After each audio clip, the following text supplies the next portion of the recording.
December 1941.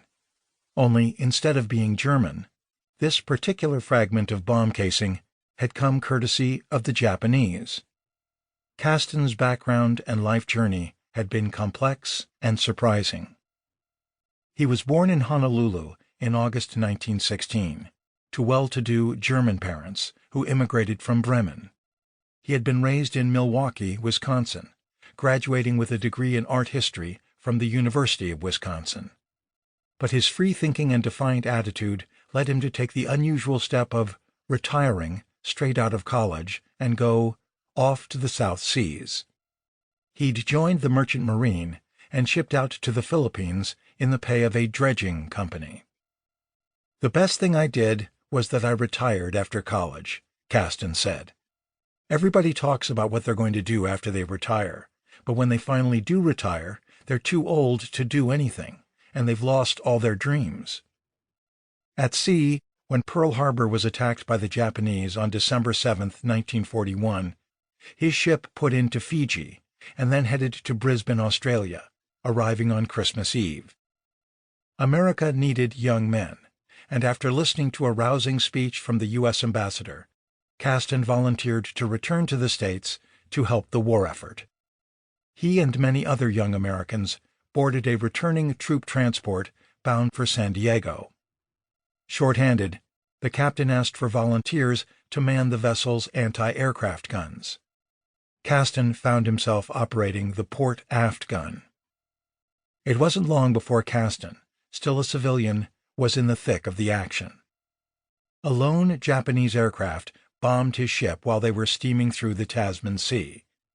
One minute Kasten was hammering away at the enemy aircraft. The next he was waking up in the ship's sick bay with one hell of a headache and 16 stitches holding together a nasty gash across his forehead. After arriving at Fort Sheridan, north of Chicago, Kasten had been assigned to the Transportation Corps. But due to his high intelligence and varied life experience, his superiors attempted to have him reassigned as a teacher at an officer candidate school. Kasten refused the transfer, stating clearly that he had joined the U.S. Army to fight, not teach. Shipped over to England, Kasten found himself part of a unit that was tasked with unloading and distributing military supplies in the great port of Liverpool.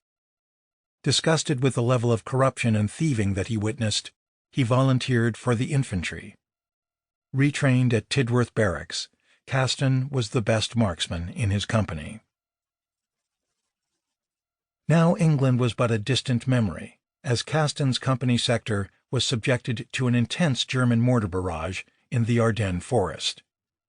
The GIs tumbled into dugouts and foxholes, trying to make themselves as small as possible as the bombs detonated all across the position, blowing down trees and throwing up clumps of frozen dirt and ice high into the overcast sky. White-hot shards of shrapnel scythed down on those too slow to reach cover. Kasten, a veteran of D-Day and the terrible Battle of the Hurtgen Forest, where tens of thousands of Americans and Germans had fought themselves to a stalemate through 50 square miles of dense, soggy woodland near the German city of Aachen, knew what was coming next. All the veterans in the unit knew. When the artillery fire slackened, an infantry attack would usually follow. The veterans in the 28th had witnessed this happen so many times, their reactions were almost automatic. Kasten was his rifle squad's Browning automatic rifle, BAR, gunner. John Kopczynski, his best friend since basic training in Tidworth, volunteered to be Kasten's assistant gunner. His job was to carry the weapon's stack of magazines and help Kasten keep the gun in action.